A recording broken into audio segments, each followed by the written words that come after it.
جب آپ کا یہ انداز ہو پھر بات بڑی خوب رہتی ہے، لیکن ہم نہ کہیں بڑے بانی جاتے ہیں، کہیں نہ کہیں ہمارا مزاج بانی جاتا ہے۔ میں آپ کو بڑی ذمہ داری سے عرض کرتا ہوں، علم کا فقدان کیوں آیا؟ کیوں لوگوں کو ضروری مسائل کا بھی پتہ نہیں؟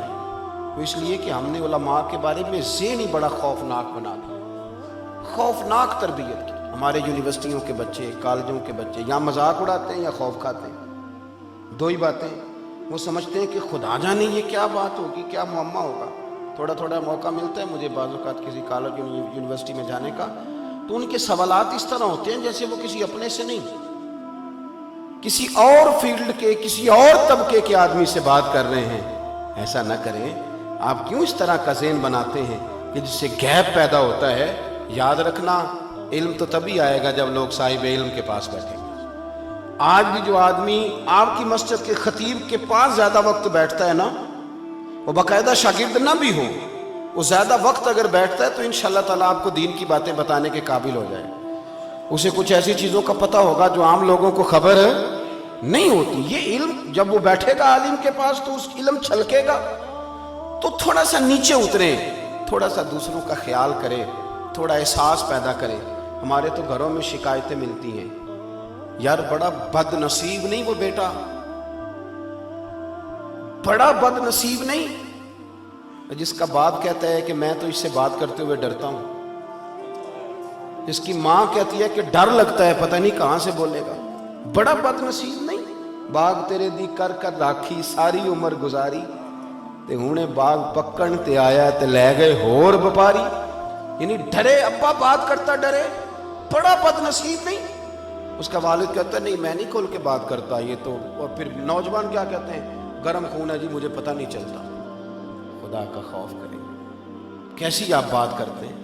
آپ یہ کام ڈی ایس پی صاحب کے سامنے جا کے غصے والا کرے نا، پتہ چلے کہ آپ کو پتہ نہیں چلتا۔ یا ایس ایچ او کے سامنے غصہ دکھائے نا، آپ کی سمجھ آئے اماں بیچاری رو رہی ہے تو غصہ دکھا رہا ہے، بیوی تڑپ جاتی ہے۔ آپ یقین کریں کچھ بیٹیاں ایسی بھی ہیں، کچھ بیٹیاں ایسی بھی ہیں جو جب اپنے میکے جانے لگتی ہیں تو پہلے خامد کے سامنے ہاتھ باندھتی ہیں۔ خدا کا واسطہ وہاں جا کے وہ رویہ نہ اختیار کرنا، تو گھر میں جو مرضی کرنا، پتہ نہیں کدھر چلے گئے ہم۔ اور اس کو لوگ مردانگی سمجھتے ہیں، اس کو لوگ سمجھتے ہیں دیکھا پھر سارے مجھ سے ڈرتے ہیں۔ سنیں حضرت عائشہ صدیقہ رضی اللہ تعالی عنہا، اماں جی فرماتی ہیں ایک دن حضور گھر میں بیٹھے تھے اور بڑا ہی مسکرا رہے تھے۔ میرے اعلیٰ حضرت فرماتے ہیں جب حضور مسکراتے تھے تو دانتوں سے نور نکلتا تھا۔ فاضل بریلوی فرماتے ہیں جس کے گچھے سے لچھے جڑے نور کے، ان ستاروں کی نصرت پہ لاکھوں سلام، اور جس کی تسکین سے روتے ہوئے ہنس پڑے اس تبسم کی عادت پہ لاکھوں سلام۔ حضور مسکرا رہے تھے اور مسکراتے مسکراتے فرمایا عائشہ تیرے ساتھ آج ایک بات نہ کروں؟ میں نے کہا حضور میرے نصیب جا کے کریں۔ تو حضور فرمانے لگے جب تم ناراض ہوتی ہو تب بھی مجھے پتہ چل جاتا ہے، اور جب مجھ سے راضی ہوتی ہو تو تب بھی مجھے پتہ چل جاتا ہے۔ تو جناب عائشہ عرض کرتی ہوں حضور مجھے میری ماں روئے میں آپ سے ناراض ہوں گی؟ فرمایا سن تو لینا، ہو جاتا ہے جب کبھی کسی اور اہلیہ کے پاس وقت گزارتا ہوں تو تیرے دل میں بات آتی ہے، پر سن تو صحیح نا۔ حضرت عائشہ کہتی ہیں میں نے کہا حضور سنائیں بتائیں، میں اور آپ سے ناراض؟ تو سرکار فرمانے لگے کبھی کبھی قسم اٹھاتی ہو؟ حضور اٹھاتی ہوں۔ فرمایا جب ہوتی ہو نا ناراض تو کہتی ہو مجھے حضرت ابراہیم کے رب کی قسم، اور جب راضی ہوتی ہو تو پھر کہتی ہو محمد مصطفیٰ کی قسم۔ اب مجھے سمجھ آ جاتی ہے کہ آج راضی ہے آج ناراض ہے۔ جناب عائشہ کہتی ہے میں لبوں سے ہنس رہی تھی پر میری آنکھوں میں آنسو، اور میں نے کہا یا رسول اللہ اتنا خیال کرتے ہو؟ یہاں تک آپ خیال فرماتے ہیں، یہاں تک کہ کوئی بول کیا رہا، بات کیا کر رہا ہے؟ یہاں تو یقین کریں کوئی پورا رونا رو جاتا ہے تو لوگ کہتے ہیں یہ فنکار ہے، یہ اداکار ہے، پورا رونا رو کے چلا جاتا ہے۔ وہ پوری داستان سنائی اس نے اپنے دکھڑے کی، اور کہنے والے کہہ گئے نہیں جی نہیں چھوڑیں یہ خدا اور ہے یقین کرنے کا، آپ تو بولے بادشاہ ہیں۔ خدا تھوڑا تھوڑا اپنا لیول نیچے لائیں۔ ایک دوست نے ایک دفعہ کویسچن کیا، یونیورسٹی سے متعلقہ آدمی تھے، کہنے لگے سوال دل میں آتا ہے تو ڈرتے ہوئے نہیں کرتا۔ ایک کوئی بے ادبی نہ کہہ دے۔ میں نے کہا آپ کریں، ممکن ہے میرے پاس جواب ہو، نہ ہوا تو میں کسی بزرگ سے پوچھ کے بتا دوں گا۔ وہ کہنے لگے جی کسی لبرل آدمی نے میرے ذہن میں یہ بات ڈال دی ہے کہ نبی پاک علیہ السلام کے زمانے میں غلامی ختم کیوں نہیں ہوئی؟ حضور ایک حکم جاری کر دیتے آج کے بعد کوئی غلام نہیں بکے گا، لیکن غلام بکتے رہے، حضرت مولا علی کے زمانے تک بکتے رہے، بعد میں بڑی دیر کے بعد جا کے سسٹم ختم ہوا۔ وہ میں نے کہا یار یہ تو آسان سا سوال تھا، بلا وجہ الجھ گئے آپ۔ میری بات پہ توجہ ہے آپ حضرات کی؟ نے کہا جی وہ کیوں؟ میں نے کہا دیکھیں سرکار نے نا غلامی کا سٹیٹس بدل کے رکھ دیا۔ سیاستہ میں حدیث ہے، حضرت ابو ذر غفاری سے حضور نے فرمایا، یہ جملہ یاد رکھنا، حضور نے غلام کو غلام رہنے نہیں دیا، بلکہ محبوب فرمانے لگے ابو ذر یہ تمہارے غلام تمہارے بھائی ہیں، تمہارے غلام تمہارے، تو جب وہ غلام رہے ہی نہ تمہارے، ان سے اچھا سلوک کرنا۔ تو حضرت ابو ذر نے کہا حضور کس طرح کا سلوک کرنا ہے؟ تو حضور فرمانے لگے جس طرح کا خود کھانا اسی طرح کا انہیں بھی کھلانا، جس طرح کا خود پہننا اس طرح کا انہیں بھی پہنانا، اور فرمایا ان کی طاقت سے زیادہ انہیں کام نہ بتانا، اور اگر کبھی ایسا کام بتا لو تو پھر اس کام میں ان کی مدد بھی کرنا۔ مجھے بتائیے لفظ یہ دیا کہ وہ تمہارے بھائی ہیں، کھانا بھی ایک جیسا ہے، پہننا بھی ایک جیسا ہے، تو پھر آقا اور غلام میں کوئی فرق رہ گیا؟ تو سرکار نے تو اسٹیٹس ہی بدل دیا۔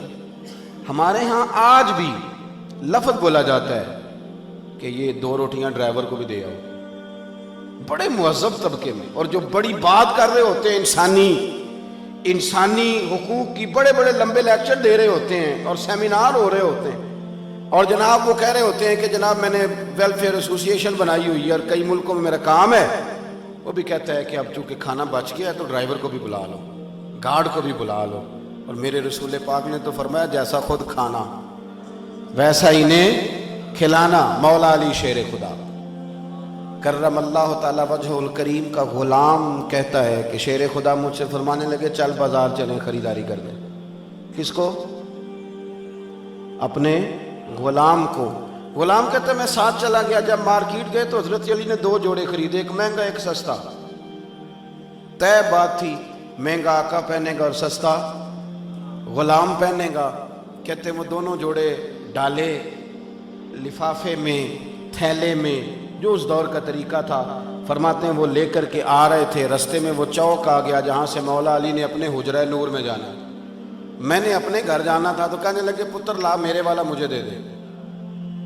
پکی بات تھی، میں نے وہ مہنگا جوڑا نکالا اور حضرت علی کی طرف بڑھایا تو فرمانے لگے یہ تو نہیں نا میرا، اور میرا تو دوسرا ہے۔